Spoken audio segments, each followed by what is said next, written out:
I have repaired clocks for 51 years, and a clock teaches you one thing above all others, that the small, patient movement you cannot see is the one that carries the whole face. The great hand sweeps and everybody watches it, but it is the little escapement, ticking in the dark of the case, that holds the truth of the hour. I am an old man now, and I have buried most of the people I have loved, and I have learned to distrust anything that arrives loudly. So when I tell you that the most powerful man in the kingdom of Ardenmore was brought down by a corporal who never raised his voice and never raised his hand, you must understand that I am not telling you a loud story. I am telling you a quiet one. It is the only kind I believe anymore. My shop sits on Cobb Lane, 3 streets back from the river, and for 40 years I have walked the same way to it each morning before the city wakes. The way takes me along the south wall of Raydon Palace and past the Sovereign's Gate, where the great black and gold iron stands between 2 pillars of pale stone, and where, on the cobbles of the marble court just inside, a single guardsman of the Sovereign's own keeps his post in the gray before dawn. I had walked that way for 40 years and scarcely looked. A man stops seeing the things he passes every day. That is the cruelty of habit. But a little more than a year before the winter I am going to tell you about, they posted a new sentry to the dawn watch at that gate, and for reasons I could not have named then, I began to see him.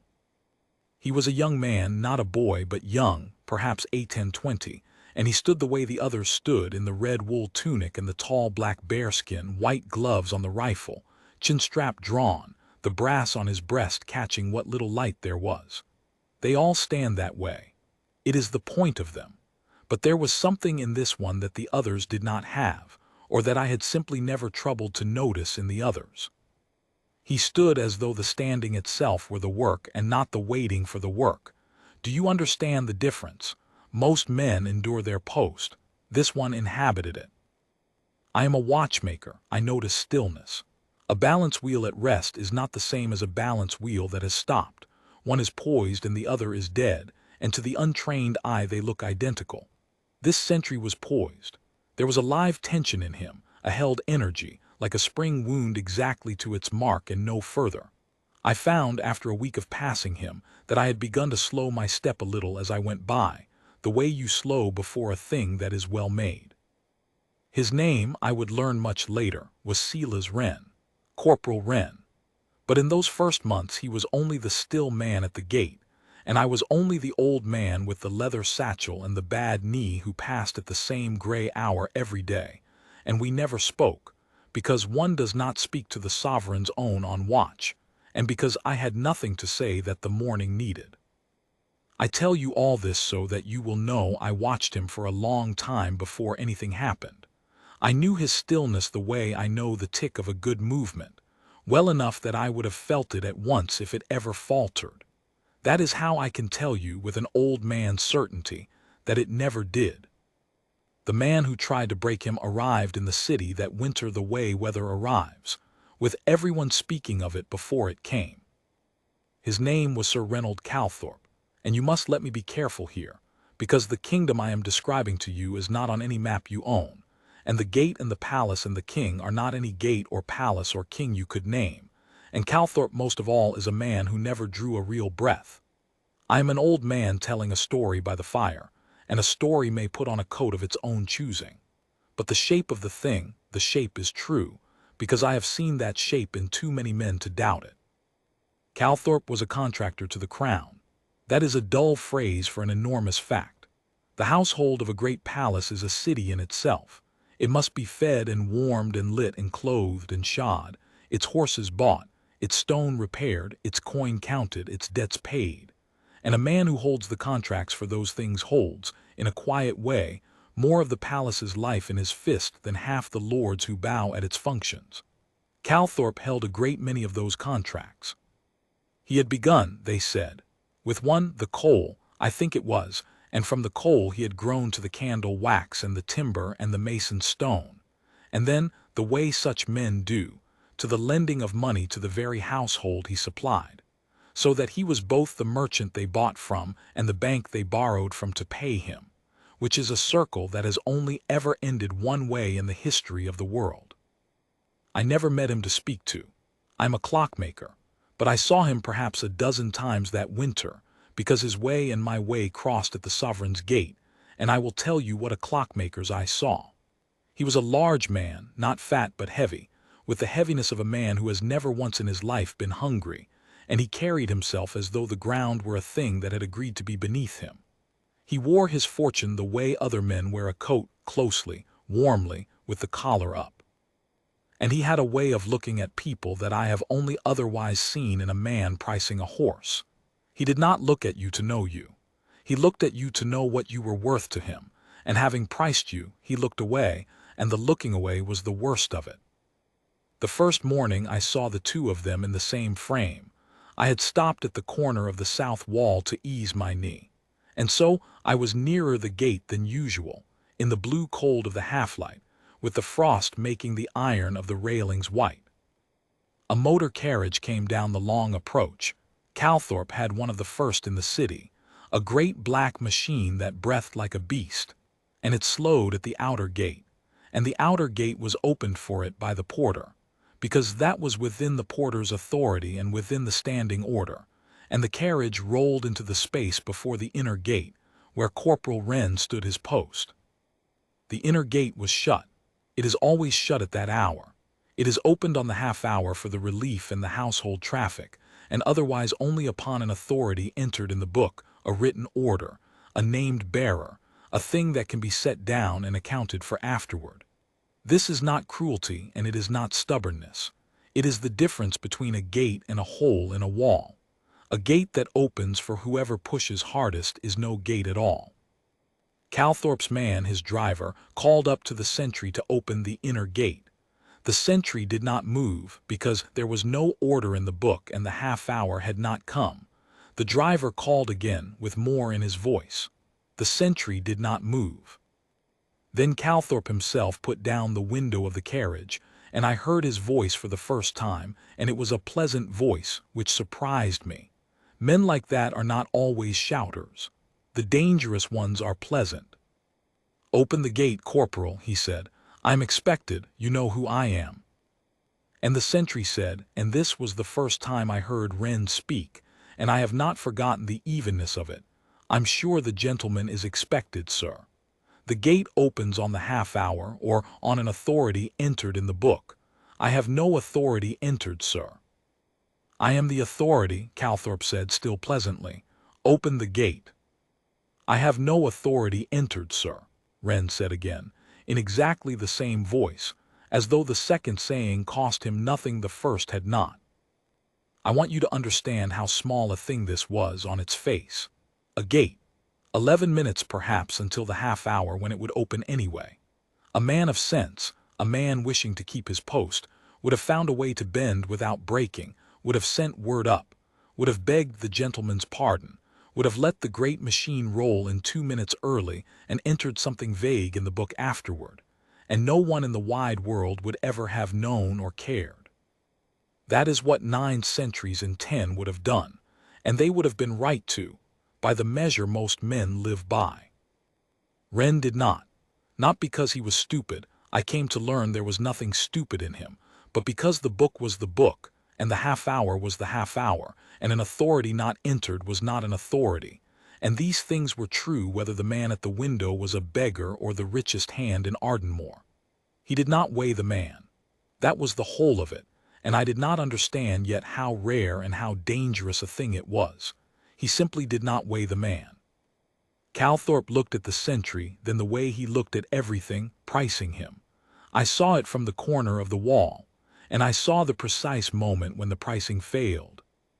When the figure would not come out, when this large, pleasant man met, for perhaps the first time in a long while, a thing he could not buy and could not move and could not even properly insult, because the sentry would not give him the dignity of a reaction to insult.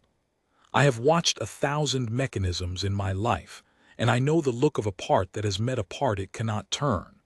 Calthorpe had that look. He did not like it. The half-hour came. A bell sounded somewhere within the courts, and Wren, in his own time, not a second early, performed the movement that opened the inner gate, and the great black machine rolled through, and as it passed, Calthorpe looked once more at the sentry, and the pleasantness was gone from his face, and what was beneath it was very cold and very patient, the way deep water is cold and patient. I should have felt a chill then. I am ashamed to say I felt, instead, a kind of small warm satisfaction, the mean little pleasure of seeing a great man checked. It is an ignoble pleasure, and I have indulged it all my life. But I did not yet understand the price the sentry would be made to pay for the 11 minutes he had cost a man like Calthorpe, and if I had understood it, I do not think I would have smiled. It began with small things, the way these things do. The next week the relief came late to the dawn watch, a quarter of an hour late, which in the sovereign's own is nearly unheard of, and Wren stood his post the whole of that extra quarter without relief and without complaint, and I learned afterward that the lateness had been arranged, that a word had been spoken to a sergeant who owed a debt to a man who owed a debt to Calthorpe, and that the lateness was a message. We can leave you standing. We can make you suffer in small, invisible ways that no one will believe and no one will redress. We can wear you, the way water wears stone. I did not know all of that then. I knew only that the relief was late, and that Wren stood, and that when at last he was relieved he marched off without the smallest sign that anything had been other than ordinary. A lesser man would have shown the strain, if only to be pitied. Wren did not trade in pity. He gave the watch its full measure and a quarter besides, and asked nothing for it. Then came the morning of the public thing, and that I saw whole, because again my knee had stopped me at the corner of the wall. Calthorpe came on foot that day, which was strange, with 2 of his men, and he came not in a hurry to enter but as a man comes who has arranged to be seen. There was a small crowd at the railings. There is always a small crowd at the railings of a palace, idlers and tourists and folk with nowhere better to stand, and Calthorpe pitched his voice for them. He had a grievance, he announced. He had been kept waiting at this very gate by an insolent guardsman who did not know his place. He named no name. He did not need to. He pointed his stick at Wren, who stood his post and looked, as ever, at nothing and at everything. "Look at him," Calthorpe said to the crowd, pleasantly, terribly. "They dress them up and stand them out here like dolls in a shop window, and the doll forgets it is a doll. You there, corporal, salute me. Show these good people the manners the king's coin has bought." There was no order in any book that a sentry on watch should salute a contractor at the railings for the amusement of idlers, and there was every reason in the standing of the sovereign's own that he should not, and Wren did not. He stood. He did not so much as turn his eyes. He gave Calthorpe nothing, not anger, not fear, not the small flinch that the cruel are truly hunting for, because the flinch is the thing that tells them they have reached you. Wren did not let himself be reached. And this, I have come to believe, was the unforgivable thing in Calthorpe's accounting. Not the gate. The gate was only the occasion. The unforgivable thing was that here was a man Calthorpe could not enter, could not buy, could not frighten, could not even make to feel small, because a man cannot be made small who has decided, somewhere far down where the decision is kept, that his smallness or largeness is not in another man's gift to bestow. Calthorpe had spent his whole life making other men feel their size relative to his. And here was one who simply would not play the game, who stood in the cold in a tall black hat and was, in some way that infuriated a man like Calthorpe past all reason, free. He left the railings that morning to a thin, uncertain laughter from the crowd, the laughter of people who are not sure whom they are meant to be laughing at.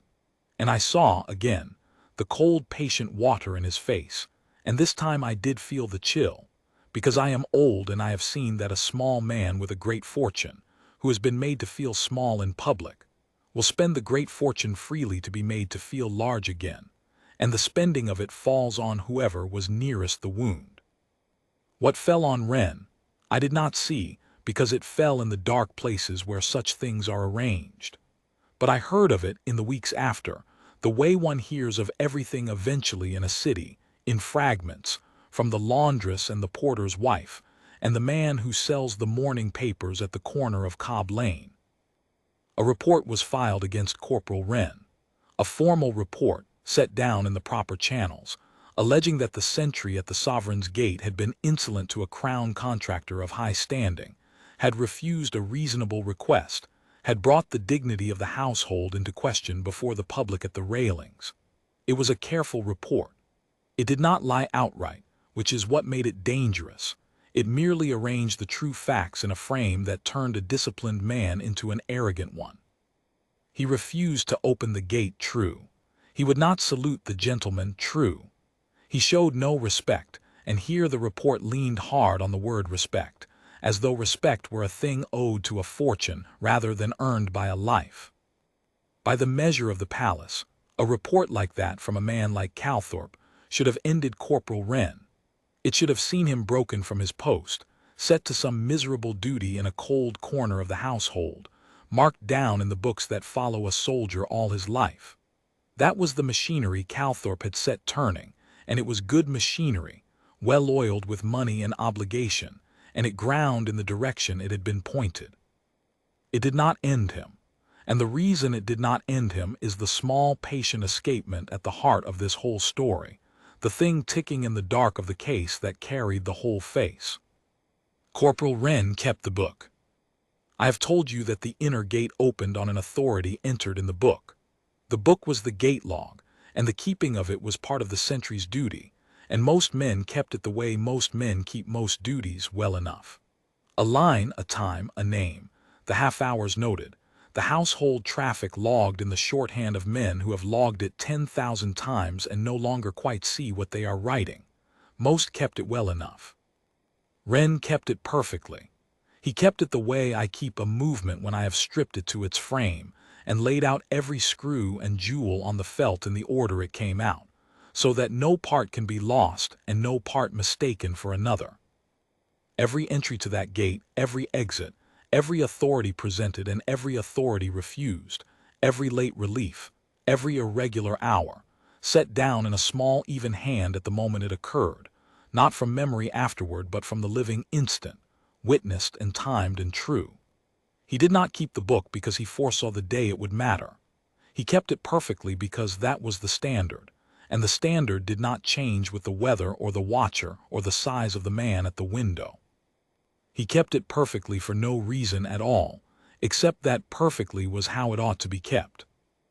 And so when the careful report came against him, and the inquiry that follows such reports began its slow turning, there was a thing the inquiry could not get around, and the thing was the book. Because the report said the sentry had refused a reasonable request, and the book said, in a small even hand, at such an hour on such a morning, that a carriage had presented at the inner gate without authority entered, 11 minutes before the half-hour, and had been admitted at the half-hour per standing order. The book did not editorialize. It did not call Calthorpe arrogant or call Wren wronged.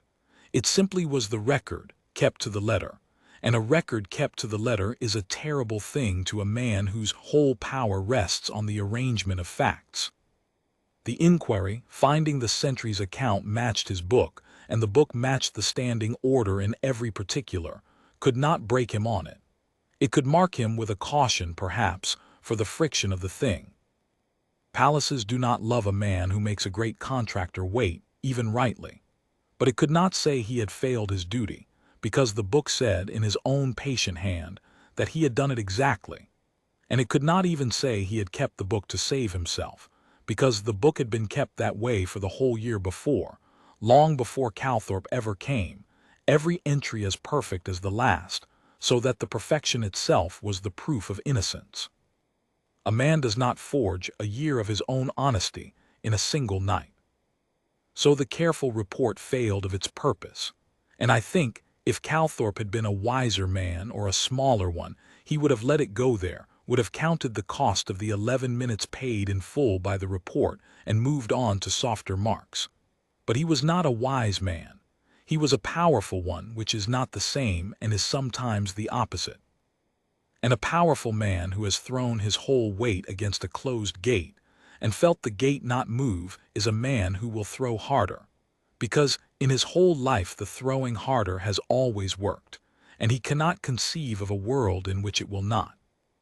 The wagons came on a night in the dead of that winter, in the small hours in a hard frost, with the moon down. I was not there. I want to be honest with you in the telling, because the whole worth of this story is its honesty, and so I will not put myself at a window I was not at. I had this part later, in fragments, and chiefly from the porter, who was an old soldier himself, and who told it to me one spring evening over a pot of ale with the particular care of a man who has seen a thing he once got right. There were 3 wagons, the porter said, heavy ones, brought up the long approach with their wheels muffled in sacking against the noise, which is a thing honest wagons do not trouble to do. They came to the outer gate, and at the outer gate were men with an authority, a paper, signed in order, or near enough in order to pass the porter, who was not paid to weigh papers above his station. So the outer gate opened, and the 3 muffled wagons came into the space before the inner gate, where Corporal Wren stood the dead-of-night watch. And the men with the wagons presented their paper to the sentry and bade him open the inner gate, because the wagons were to be loaded, at that hour in that frost, with the moon down from the household stores. From the plate-rooms, the porter thought, though he could not be sure, from wherever a man who held the Crown's contracts and the Crown's debts had arranged, in the slow, patient way of such men, to draw out across a season what could not be drawn out in a day. I do not know the whole of what those wagons were meant to carry away that night, and neither, in truth, did Wren. That is the point I most want you to hold. He did not know what was in the scheme. He was a corporal at a gate in the dark. He knew only one thing, and the one thing was enough.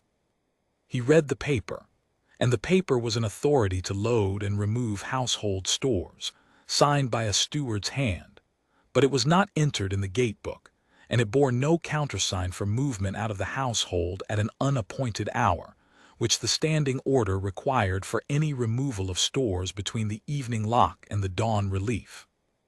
The standing order was very plain on this, the porter said, and it was plain for the oldest reason in the world, which is that things which leave a great house honestly leave it in the daylight, witnessed, and things which leave it in the dark with their wheels wrapped in sacking, are a different kind of thing, and the standing order had been written by men who knew the difference. The men at the wagons were not gentle about it. They had been told, I think, that the paper would be enough, that no sentry stands long against a sign paper and 3 loaded wagons and the weight of the man behind them. They told the corporal whose paper it was. They named Calthorpe. They named the steward. They told him, the porter said, that a sensible man understood when a thing came from high enough that the asking was only a courtesy, and that an insensible man at a gate in the dark, far from any witness, might find the dark a longer place than he had bargained for. And Corporal Wren, alone in the frost, with the moon down and no one to see and every easy reason in the world to fold, said that the authority was not entered in the book and bore no countersign for removal at that hour, and that he could not pass the wagons out, and that the wagons would stand where they were until the dawn relief and an entered, countersigned authority, or they would go back the way they had come. They pressed him. Of course they pressed him. The porter, woken by the low quarrel of it, came up from his lodge and stood at the corner and watched, and dared not interfere above his station, and was ashamed of it ever after, and told me so. They pressed the corporal hard in the dark, where a man may be pressed in ways the daylight never learns of, and the corporal stood his post and turned the wagons back. 3 loaded wagons, muffled for the dark, sent back down the long approach by one man at a gate who would not pass what the book and the standing order would not let him pass. He did not strike anyone. I want that set down plainly, because it is the truest measure of the man. He had every provocation and the dark, and no witness but a frightened old porter, and the men at the wagons would not have grieved over much, I think, if it had come to blows and the corporal had come off the worse, and the wagons had rolled out over the noise of it. He gave them none of that. He stood and he refused, and he turned them back, by the book, in a voice the porter said never once rose. His whole power that night was the power of a man who has decided what he will and will not do, and who cannot be argued or frightened or paid out of the decision, because the decision was never for sale. And then, And this is the part that the schemers had not reckoned, the part that an honest man does without knowing he is laying the train of another man's ruin. He entered it in the book. At such an hour on such a night, 3 wagons presenting at the inner gate, an authority to remove household stores, signed by the steward, unentered and lacking the countersign required for removal between the evening lock and the dawn relief, admittance to remove refused per standing order, wagons turned back, the names of the men as given, the hour to the minute, set down in a small even hand, at the living instant, witnessed and timed and true, not because he knew what it would come to, but because that was how the book was kept, and the keeping did not change for the dark or the danger or the size of the men. He had, without the smallest intention of it, made the one honest record of a dishonest night. And in a season of careful papers and arranged reports and obligations called in across the quiet machinery of a corrupt man's power, an honest record made at the living instant by a man who could not be reached is the rarest and the most dangerous thing in the world. The reckoning, when it came in the daylight, the way honest things do. I have thought often about how it began, and the truth is dull, as the beginnings of great fallings usually are. It was not the corporal who brought Calthorpe down. The corporal never lifted a hand to bring anyone down. It was not in him to scheme even at the ruin of a man who deserved it. What brought Calthorpe down was the circle I told you of at the start, the man who was both the merchant they bought from and the bank they borrowed from to pay him. For such a circle always closes at last, and a season comes when the accounts will not reconcile, when the household's own clerks, doing nothing more heroic than their sums, find that the figures do not meet in the middle, that stores have left that were paid for and not received, or were received and have since gone. That money has flowed in a ring and left less than it should each time it came round. The way water left to run in a wheel will warm and waste itself to nothing.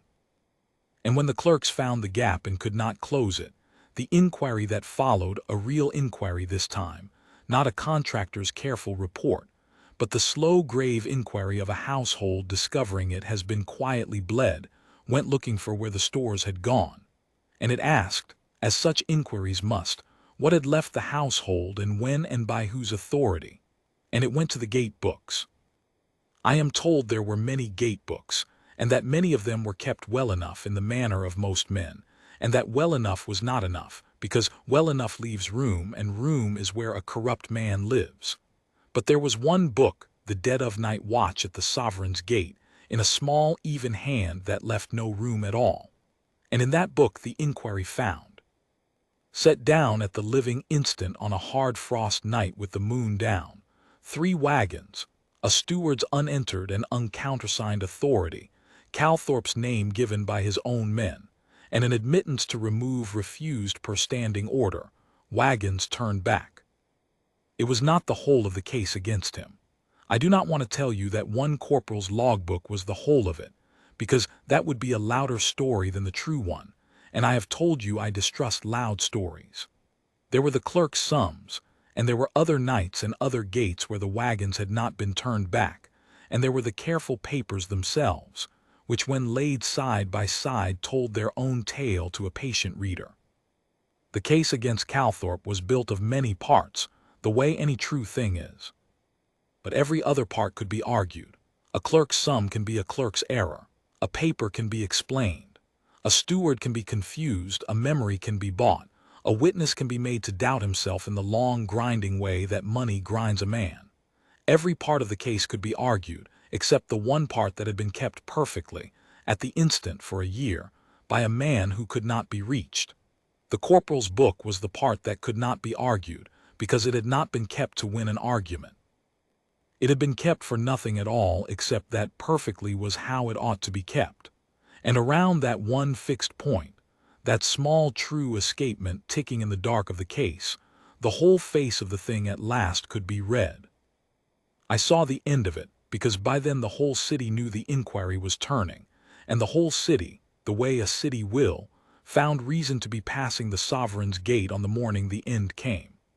I was there with the rest of them at the railings, an old clockmaker with a satchel and a bad knee, in the first thaw of that long winter, with the frost gone soft at last on the iron.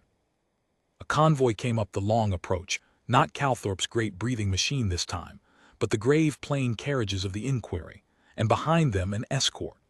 And the word ran along the railings, lo, the way such words run, that the crown contractor was within, that the seals of his offices had been taken from him that morning, that the contracts were forfeit and the lending unwound and the circle closed at last, and that he was to be brought out through the sovereign's gate and taken to answer for the whole of it. I will not pretend I did not press to the front of the railings to see. I am not above the meanness I told you of at the start. They brought him out across the marble court on foot, between the men of the escort, and he came through the very gate he had once ordered a corporal to open for him, the gate he had thrown his whole weight against and found unmoving. And the gate was open for him now, opened on the half-hour per standing order, entered in the book in a small, even hand. But he was not permitted to stop within it, and he was not permitted to command it, and the largeness was gone out of him. I watched his face as he passed, with a clockmaker's eye that has learned the look of a part that has met a part it cannot turn, and I saw that he had at last met it and that he knew. He did not look at the railings. There was no crowd left to pitch his pleasant voice to, or rather, there was every crowd and not one of them his. He looked at the cobbles, and the cobbles which had once agreed to be beneath him were only cobbles now, cold and indifferent and his no longer. And the corporal stood his post. That is the thing I came to the railings to see, though I did not know it until I saw it. Corporal Wren stood the gate the morning they led Calthorpe out through it, in the red wool and the tall black bearskin, white gloves on the rifle, brass at his breast, eyes forward, exactly as he had stood it on the morning Calthorpe first ordered him to open it, and exactly as he had stood it in the dead of the frost night with the moon down and the wagons pressing. He did not look at the man being led past him. He gave him, even now, even at the very bottom of his fall, no flicker of triumph, no glance of vindication, none of the small mean satisfaction that I was at that moment so freely indulging at the railings. He stood. He had turned the man back at a gate one frost night by the book, and that had been the whole of his part, and he had no further part to play, and he played none. The man passed out of the gate and out of the city and out of the whole of the story, and the corporal stood his watch. And when the half-hour came, he opened the gate in his own time, not a second early, for the household traffic, and entered it in the book. I went on to my shop that morning. I had a long case clock on the bench, a fine old movement with a fault I had been a week chasing, the kind of fault that hides in the dark of the case where the great hands cannot show it. And as I sat down to it with my loupe, I found that my hands were not quite steady, and that I was thinking not of the great fallen man led out through his own gate, but of the small even hand in the gate-book, and of a year of nights kept perfectly for no reason at all. I have turned it over many times in the years since, in the slow way an old man turns a thing over by the fire. Men will tell you the story as a story of justice, and so it is, a little. They will tell you the powerful man got what he had earned, and so he did. But I am a clockmaker, and I distrust the great sweeping hand that everybody watches, and I have come to believe the story is about something quieter than justice and harder. Calthorpe was a man who believed, truly believed in the marrow of him, that everything could be reached. Every man had his price. Every gate had its weight that would open it. Every fact could be arranged into the frame he needed. And where price and weight and arrangement failed, the dark and the pressing would do. He had built a whole life and a whole fortune on the belief, and the belief had never once failed him, until it met a corporal at a gate who had decided, somewhere far down where the decision is kept, that he himself was not for sale, not his post, not his hand on the rifle, not the small even entries in his book, not the 11 minutes until the half-hour. And because that one man in that one small place could not be reached, the whole great reaching machine of Calthorpe's power had nothing to close upon, and turned, at last, upon itself. That is the thing the clock taught me, and the corporal taught me again. It is not the great hand that carries the truth of the hour.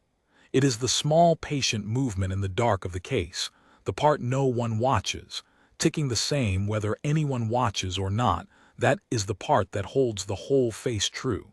A kingdom does not stand on its sweeping hands.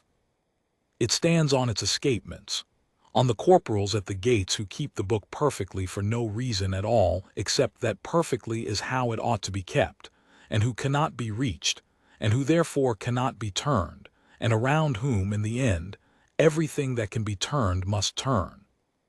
I am an old man, and I have buried most of the people I have loved, and I have learned to distrust anything that arrives loudly.